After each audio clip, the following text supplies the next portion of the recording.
Hello and fáilte to Healthwaves. I'm Eilis, your host and nutritional therapist. So most of us know what's healthy, what's unhealthy, what we should and shouldn't be eating. But what happens when people get stuck into a cycle of the latest trend, yo-yo dieting, possibly counting calories, watching everything that they're eating and looking on foods as good foods or bad foods? So my guest today is Leanne Moran, and she works with exactly this type of client to help unravel where these emotional type of eating behaviours are coming from. Looking back, seeing where this started or how this grew and developed over time. So a lot of her clients would actually have a lot of anxiousness around even being at nice occasions where they know that they're going to be surrounded by certain foods. So she works with fabulous programs to help them uncover this, and then she's able to use her nutritional therapy to help them develop a healthy relationship with food. And this means that they can move forward in life, and it has a host of other health benefits. So thank you today for joining me, Leanne. Thank you. You're very welcome. So Leanne and I studied together. We studied nutritional therapy. And if I'm not mistaken, your practice, after you developed your practice, it changed and took a new direction. And you are out there helping and supporting predominantly women and an awful lot of emotional eating. So I'll leave it up to you now. You can explain all that you're doing in your practice and how it kind of led to going down that route. Yeah, so thanks Emil, thanks for having me. And yes, exactly. So it's kind of taken a bit of a off-road journey and not what I expected. So we studied together, and after our first year, so when you do your first year of nutritional therapy, you are qualified as a nutritional lifestyle coach. Yeah. So I was working full time and I was studying. So I was only able to take a limited number of clients, but I started working with clients for weight loss and, you know, to help overall energy and just overall health in general. But it was weight loss focused. And that was through my own personal journey. I kind of got into health through my own weight loss journey. And it's developed since, but that's what I start working on with people. And what I expected versus what actually was happening was very different. Helping people, educating them with nutrition and all the amazing nutrients and macronutrients and vitamins and minerals and our stress and our environment and all those amazing things. But what I was finding was women were coming back to me, and maybe they lost weight sometimes, maybe the weight loss plateaued, and I was finding it a bit difficult thinking, do I lower calories? Like, how do I approach this? I had amazing women in front of me, super busy lives, lots going on, so much going for them. But then this kind of constant need to lose weight was really getting in the way of implementing healthy habits. Like we talk about our nutrients, you know, our healthy fats, and fats, as we know, they're 9 calories per gram, and proteins and carbohydrates are 4 calories per gram. Fats are essential nutrients. We need them so much in our diet. This is where I was kind of coming to, I suppose, a bit of difficulty in my practice, saying, okay, how do I navigate this? So I decided then to specialise in hormones. We were moving into our second and third year in college, and Yes, I remember as well. It's like, it was such a change from the first year to when we really start getting into the real nutritional therapy, you know, the systems of the body and how to optimize each system. And so I became fascinated by hormones, and that was through, again, my own personal kind of journey and symptoms. So I start helping women with hormone conditions such as PCOS, endometriosis, and even just general cycle related, you know, mood, energy. Like, a lot of clients felt great for first 2 weeks and then felt awful for 2 weeks. So really trying to optimize their health through nutritional therapy for hormone health. But again, what I was finding was amazing women in front of me, and I had all this amazing knowledge and all this, you know, we've such a passion for nutritional therapy. But it's when you're actually implementing it day to day, if you have a difficult relationship with food, if you have certain beliefs and judgments around food and a desire, a constant desire for weight loss, that desire for weight loss clouds this amazing nutrition and everything that nutrition can give to us, because we're in a very reductive mindset. So this is when I decided, and again, it was true, I was actually having a similar experience myself. So I had lost weight years ago. I became really interested in nutrition and exercise, but I was starting to gain weight. You know, I moved home from Toronto and our habits change. We go through different life cycles, and I had gained weight, but I wasn't comfortable. I kept chasing that weight loss and learning everything about nutritional therapy. I was just finding this kind of push-pull of drive for weight loss and habits around that versus the kind of optimal health. So I became fascinated with our mindset around food, our relationship with food, emotional eating, binge eating, and all the kind of psychological stuff around that. So that's where I am now. Okay. I love your website. It's absolutely lovely. The wording that you use, the names of the program, Coming Weightless. It's such a lovely way of describing what you do. And I think what you're saying is that a lot of the people you see then are probably where you were coming from as well. They're completely just looking at calories, calorie intake, not the quality of the food or the nutrients in the food, just calorie and weight and body. And it's just miles away from what we learned in nutritional therapy about food being broken down into the nutrients and essential for so many different things and hormones, as you were saying. So could you tell us then what kind of journey you bring a client on when they contact you, and the kind of protocols and the recommendations that you give, or a little bit about that in the day-to-day practice? My program is 16 weeks long, and within that 16 weeks, we have 10 one-to-one sessions. So it's quite hands-on. And not only we do look at nutrition, but that's a little bit later down the line. So first of all, we start with, it's actually called THERA coaching. I don't know if you heard that phrase. No, I haven't heard that phrase. Yeah, so it's a mix between a kind of therapeutic style, like therapy counseling. So to see what's going on presently with your eating habits, we need to sometimes go back and see where your beliefs around food developed, where your judgments around food developed. Where was that? Yeah, those kind of automatic habits that you have with food. So sometimes we go back into, you know, family life, your home environment.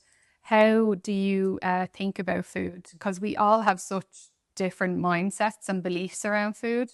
And so we first start with that. We try to unlearn and pick through, deep dive into those beliefs and those judgments around food. And then we move into understanding our automatic habits. And we speak a little bit about the brain, and specifically in binge eating or emotional eating, any habits. If you have a habit that you keep doing, and logically, say after you do the thing, so if you have a binge episode or emotional eating episode, and after you think, I'm never doing that again, I don't want to do that. So your logical side, which is what they call your human brain in that book, knows, okay, that isn't good for me. So the chimp is running, and there's another part of your brain, which they call in the book is the computer. So the computer stores all of your automatic loops, and it's unconscious.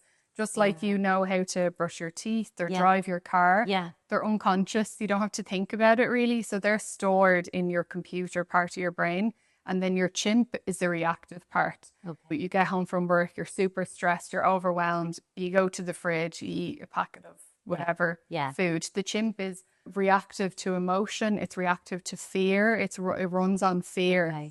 And it's very dramatic. Like, think about a chimp. It's very like dramatic, and it doesn't think. And it doesn't think ahead. It just does things. Exactly.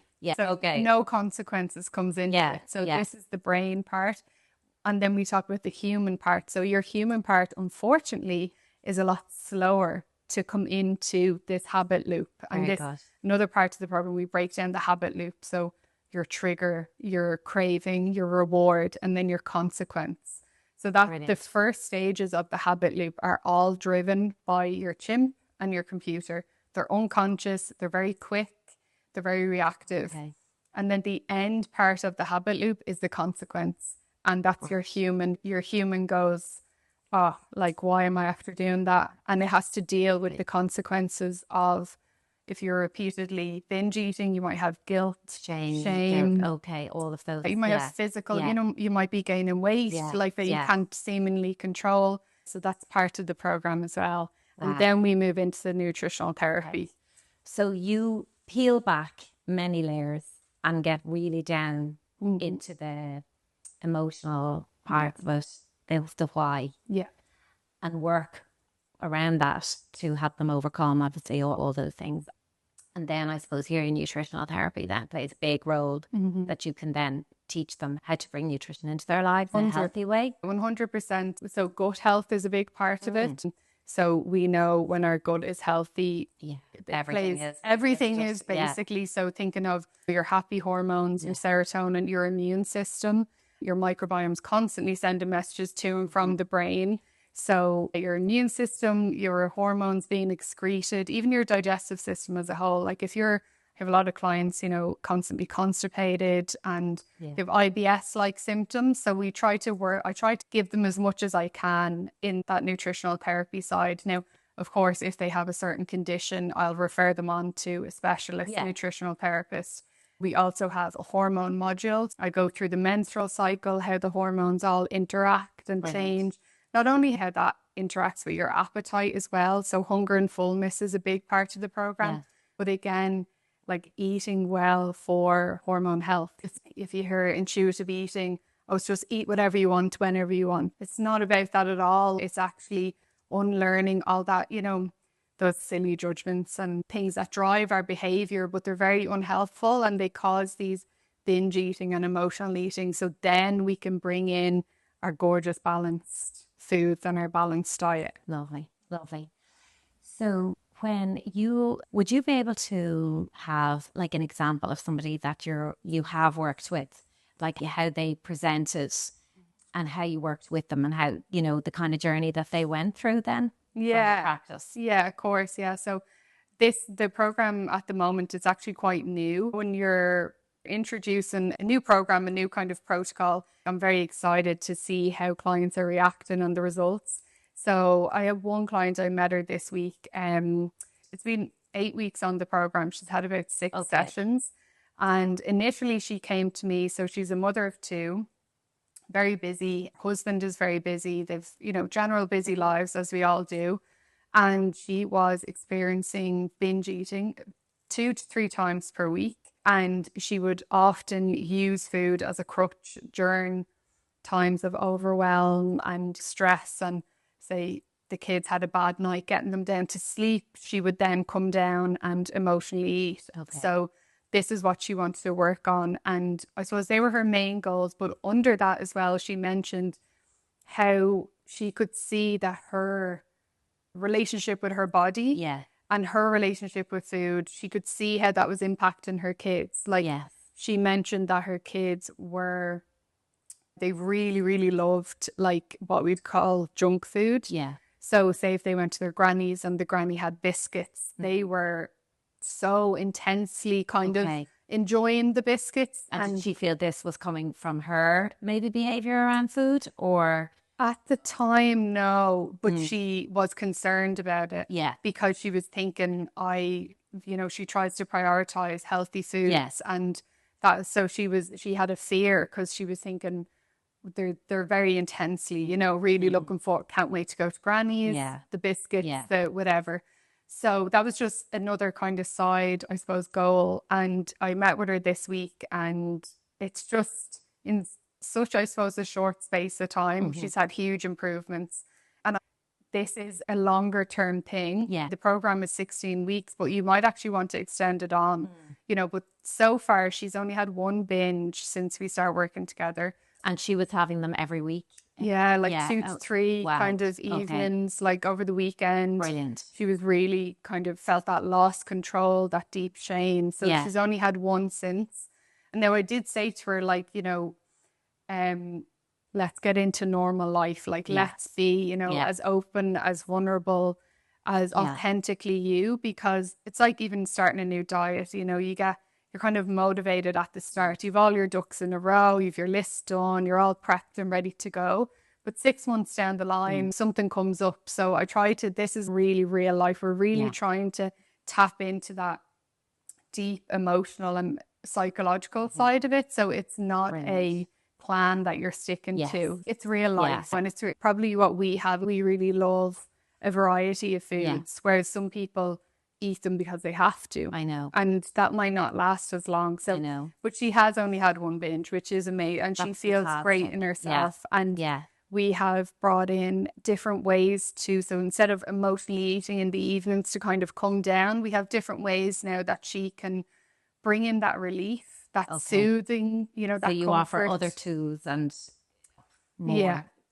Like habit interruption strategies kind of. And I love also on your website how you say it's not about your willpower and that you dig deeper and you work with the person to find out why. It sounds so useful. And then how does the person then move on from there? Do they have to relearn how to eat? Because you and I want people to be able to enjoy food like we do and just be able to enjoy a lovely big colourful plate of food. So how do they move on to getting to that place? This is where the nutritional therapy really comes in, because that education piece of phytonutrients like this colour, you know, when we're thinking of, say, liver health or heart, you know, like we need a variety of colours. So there is an education piece of it where you teach people about the different foods and trying to encourage more plant foods and more variety and diversity in the diet, but in a way that suits them. So like say in intermittent fasting, for example, I have a lot of clients who come to me who have done intermittent fasting as a tool to lose weight. And because of that, which unfortunately, if you tie a weight loss goal to healthy eating, you build resentment because weight loss isn't as easy as things are made out. So you build resentment towards these things that could actually be really good for you, but you end up, you know, resenting them and dreading them because you're tired, you step up on the scale and this week it hasn't gone your way. So you throw it out the window. So we try to really introduce whatever types of things. It really, again, it's so individual. It is. For the client, you know, so say if I have a client with PMS, you know, we'll look at, okay, what are you eating around those 2 weeks, you know, in your luteal phase? Like maybe we could introduce more healthy fats, more protein, like maybe, and it's not about restricting these kind of treat foods or fun foods or whatever you want to label them, but just saying, okay, so you know the way you go for a coffee and a cake on that Thursday morning, if that's actually coming up to your period, maybe that actually won't suit your hormones that day, or it won't suit your energy levels that day. But it's not coming from a place of you're not allowed to eat cake and cake is bad and cake has calories. So this is where the nutritional therapy comes in, and it's very individual, but it's really worth it then. And you know that concept that people have of being good or, you know, being bad. And I often think when I'm out with, and it's usually women, I suppose, if you use these words around food, and if you're having a coffee and somebody orders cakes or something like that, and they talk about it like, oh, I'm being bad today, or I'm being good. And that whole attitude towards good and bad and good food and bad food, it's so unhealthy, isn't it? It's such a bad mindset to have. So you obviously work on helping them to not have that mindset. And you know what? It's a real driver for these disordered eating habits, that belief that you're being bad if you are enjoying something that tastes nice, you know, like it's like sometimes we actually associate taste, like say, you know, when you have the combination of sugar and fat, that taste profile, like sometimes we associate that with being bad, but it's such a shame because there's place for nutritious foods, there's place for soul foods, and enjoying like food is, I actually had a great question on my Instagram a few weeks ago about should food be fuel, and I said it'd be great if it could just be fuel, but unfortunately we enjoy food so much more. There's so much more. Like our taste buds are attached to our pleasure. And even if we think of the blue zones, a lot of to do with the blue zones and the centenarians is community, is sharing. Absolutely. You know, it's not and just entertaining. When you look at entertaining, the first thing that comes to my mind when I talk about having friends over or something is food. Yeah. You know, appetizers, dessert, the main course. So much more than food. so much more. And, you know, this foods we eat in the summer, foods we eat in the winter, that's your stews and your winter foods. I mean, it's just, it's so ingrained in, I suppose, the whole cycle of the seasons and us and life. It's so much more than fuel. It's amazing then how you're able to change their whole relationship and have this healthy attitude and able to enjoy food and go in with the nutrition, and they can move on and have a good relationship with food.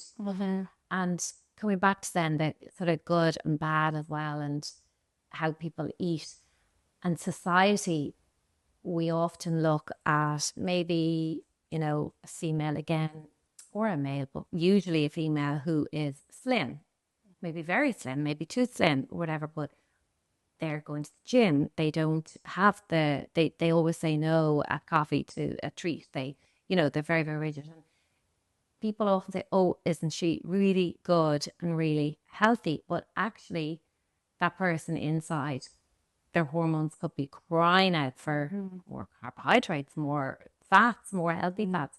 And actually when they may come to menopausal age, they're really, really suffering, you know, from maybe low fats and that. So again, that way that we talk about, you know, health and food is really, really unhelpful and unhealthy, isn't it? Yeah, 100%. And with that, like, so I'm thinking back to when I lived in Toronto, I was at my slimmest. I was also at my most, like, obsessed, like my headspace, a lot of my headspace was taken up with food, with my body. And, you know, I was always bigger as a child, always bigger than like friends and that kind of thing. And I think if we could nip it in the bud with kids, so bodies are different, okay? Like some babies are bigger than others.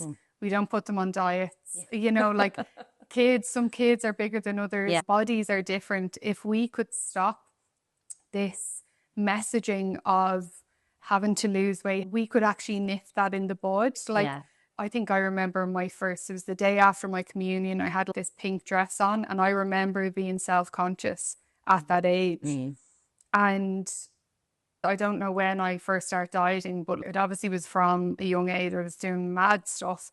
If we could change that messaging, I hear it all the time, and people, sometimes friends and family, I'm like, do you know what I do? Because some of the things they say to me, like, you know, just constant talk about our body. And I think it keeps women very playing small. Like, we're more than our bodies, you know. But if you sit with a group of women, sometimes, depends obviously on the group, but sometimes the majority of the conversation is about being skinnier and weight loss and being good and whatever. And I understand, you know, people can see it from a health point of view, but from what I see is it actually takes away, and in my personal journey and now with clients, I see it with the focus on weight loss and the focus on changing your body can actually breed resentment towards healthy foods and exercise. And if you're counting your steps and pounding the pavements, and for some reason you don't reach your goal weight, you're going to say, oh, sure, what's the point? What's the point? Like, I'm trying so hard. Yeah, well, there is more emphasis, I think, now on strength, which is great in terms of body and body shape and body weight and things. It's more about, I feel that anyway, that there's more emphasis on strength, which is a good thing. Yeah. But we've a long way to go. I commented on a post that you had on Instagram recently, which was something around how our behaviours as grown-up women or older, you know, mothers and whatever, our behaviours and our conversation and our words that we use around food, body shape and all of that are just picked up on by younger, more impressionable girls. And with such an important role to play, we can be so influential in how we speak. Yeah. You know? Totally. Yeah. And I actually had a great conversation with my mom recently, and she's been on this kind of journey with me throughout studying nutritional therapy. And everything. And I have little cousins, Yeah. and we recently went to the beach, and, you know, she said, you're really setting such an amazing example for them. I have cellulite. I'm not the thinnest I've ever been. Like I've, you know, back, say if I had the body I had now a few years ago, I'm not getting in a swimsuit. And taking those chances for memories, you know, building memories with, I was running in and out of the water with my little cousins, and my mum just said to me, she was like, God, like you're really setting an example for them, that because when they grow up, they might have legs like mine. They might have a body like mine. And I want them to love themselves and not to hold themselves back from jumping in the sea on a warm day. Whereas, you know, and my mum and I have spoken about it, and it was just, this isn't about blame. It's not about, you know, it's just the culture, unfortunately, that we live in. The media is a huge one. But I grew up and I hear my mum and my aunties and stuff making comments about their body. Never to me, and I'm, thank God, I hear often in sessions like mothers making comments on their daughter's body and mentioning like, you know, about them getting a bit chubby, or like a recent client said when she came back from college, she went away to college and she gained weight over there, and she came back and that was the first thing her mom said to her. If you have that dimple on your leg and I have that dimple and you hate that about yourself. What's that saying? What message are you giving? You know, and the same goes with food. Like that client I mentioned there, talking about the grannies and going to grannies and being really intensely loving the biscuits, or they go to parties and they'd be, oh my God, at the sweets, where she said we started to bring in foods that she banned and bring in foods that she... very interesting. And she said since we started to do this, she noticed the kids are actually eating more of their dinners and more kind of, you know, healthy, normal food, because the other foods don't have such a pull. They don't have such a drive. Because they're not completely banned anymore. They don't have such a draw. They're not as attractive. Because they're actually allowed, maybe having. So how can you reintroduce these sort of banned type foods in a healthy way?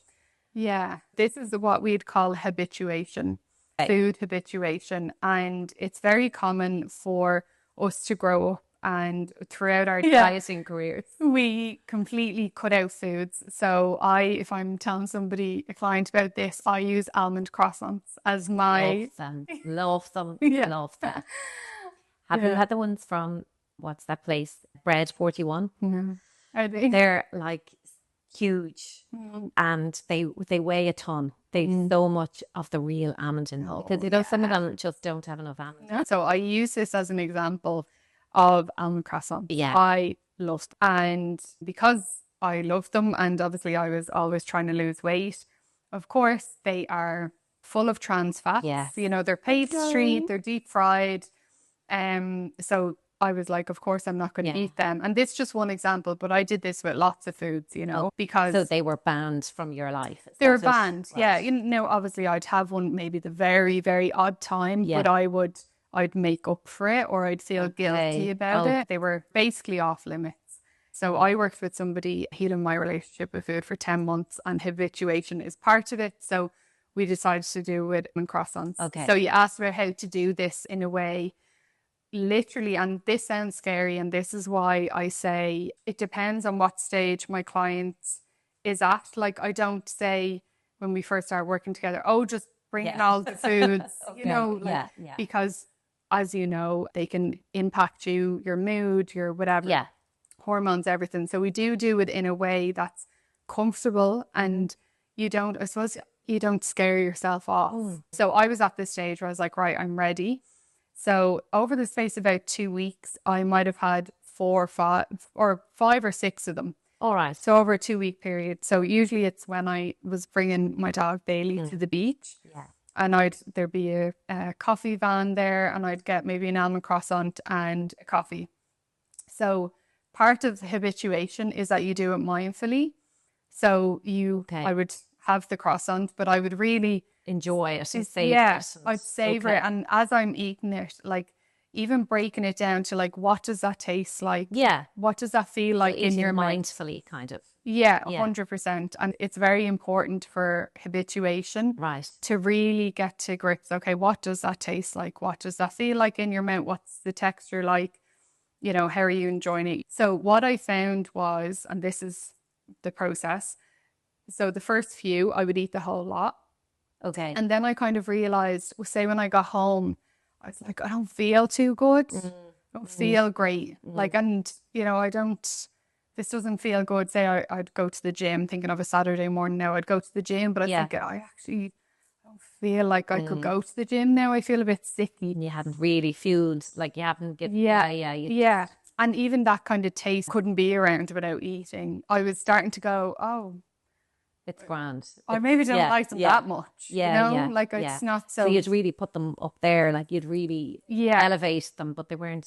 No. So this is the whole habituation thing. So by the end of the whatever 6 days that I kind of had the croissants, I wasn't even eating the full thing. Whereas before I would have to eat it because it's always going to be restricted down the line. Whereas now you habituate, you get used to the flavors and the textures, and then you go, oh, they're just like it's.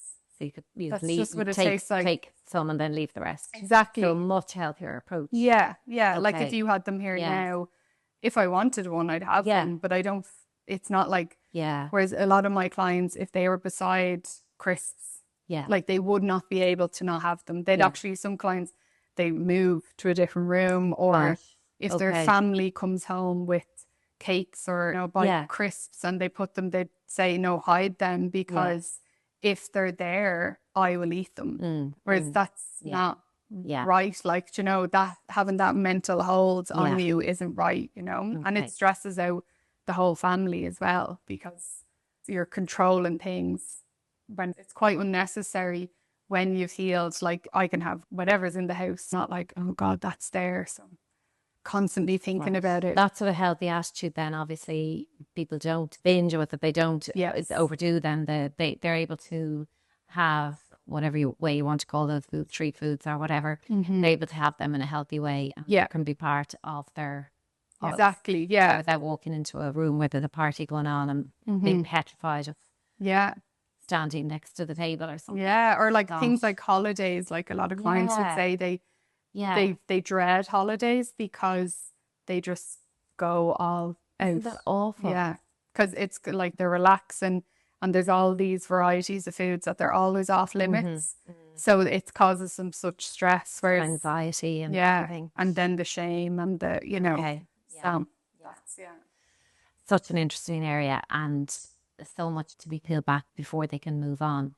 If you were to give 3 top tips to the listeners around the type of clients that you see, what would they be? Okay, so 3 top tips. They could be nutrition, lifestyle, coaching, whatever area. Okay, so the first thing I would think is to grab yourself either a notepad. I love writing things down, or use the notes on your phone. Over the space of a day or 2 days, maybe a weekend as well, at every meal time or snack time, just observe your thoughts and your feelings around certain foods. And, if you have, say, chicken fillet and vegetables, like, do you feel virtuous and you feel, oh, I'm being good?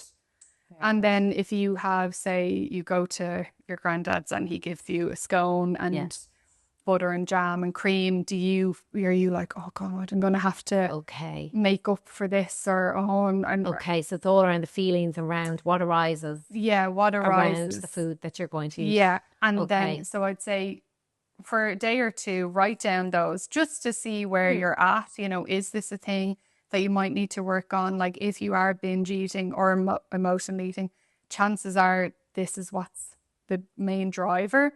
So even just recognizing them and becoming aware of them is the first step. So I think that would be number 1.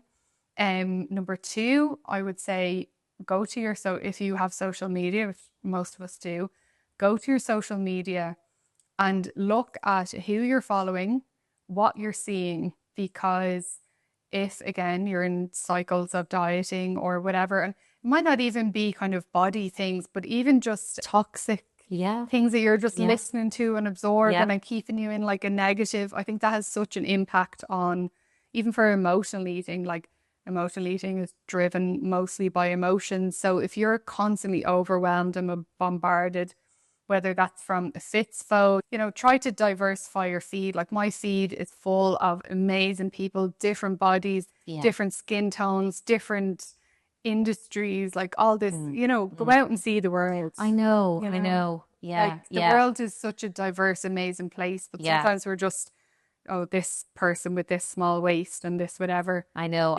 But if that was somebody obsessed with trying to create a better body, they're going to probably have a feed full of like bikini body, the perfect body, all that. So really toxic. I remember back in my dieting days, like, I had one coach person told me to get a picture of a body that you want to be. Oh gosh. And put it up. Always will see it. Yeah. Let's just say I don't look like her. I never will. She may as well be a different animal altogether. Such an awful piece of advice for anyone. Yeah. And do you know what I saw recently? Because I talk about dieting and stuff, my ads, they're all about, 6-week transformation. Yeah. I'm like, oh my God. But I saw recently a dieting program that said lose whatever kilos in this 12 weeks. And it said build deep inner confidence. I said, you're not going to get inner confidence from constantly striving for a different body. Like, if you can't, it just doesn't make sense. So I just think we need to be mindful of what we're consuming, because you might think, I want deep inner confidence, I'm going to join this weight loss program. Okay, you might lose weight and you might keep it off. Maybe you are going to be one of those people, because I'm not saying that all diets fail. Some people have lost weight and they have kept it off. But if you have emotional eating, binge eating, relationship with foods, something else to get to first. It's not going to work. The chances of you keeping that off, so you're not going to get deep inner confidence. If anything, if you regain the weight, it will actually make you worse. So worse. It will actually make you so. That's why people don't go to the gym. They don't try new classes, because they're so body conscious. Whereas if we focus on building your self-worth, your self-esteem, regardless of your weight. So you're not, like, I hear from clients, I'm too embarrassed to go to the gym because of my body. Weight loss isn't going to solve that. No, it's not. Of course it's not. Get professional support. Yeah. I think there's one, it's called like the last diet trap, or one final diet trap. So people who need to heal their relationship with food, sometimes they think, I'm going to diet, I'm going to get to my weight that I want to get to, and then I'll work on my relationship with food. Okay. But you can see where that goes. Often it spirals even deeper. So I would just say, just get help now, because you're just speeding up the process, basically. So, Excellent. This is amazing. Leanne, would you like to tell us a little bit about people can find you and any events or programs that you're running at the moment? Yeah, thanks. So you mentioned my website. So that's just leannemoran.com, just my name. My Instagram is just leannemoran_com. Okay. And I do a weekly Q&A there. So if you have any questions that you'd like to ask, I'll come on then and I'll answer it on my stories. So whatever your question is, you can send it in there. Such an interesting conversation, and very helpful for me in my practice too. And it was just great talking to you. So thank you so much, Leanne. Thanks so much. Thank you. I would like to thank our wonderful sponsors at Wild Atlantic Health. Our listeners can use the promotional code Healthwaves20 to receive 20% discount on purchases. So go to www.wildatlantichealth.com.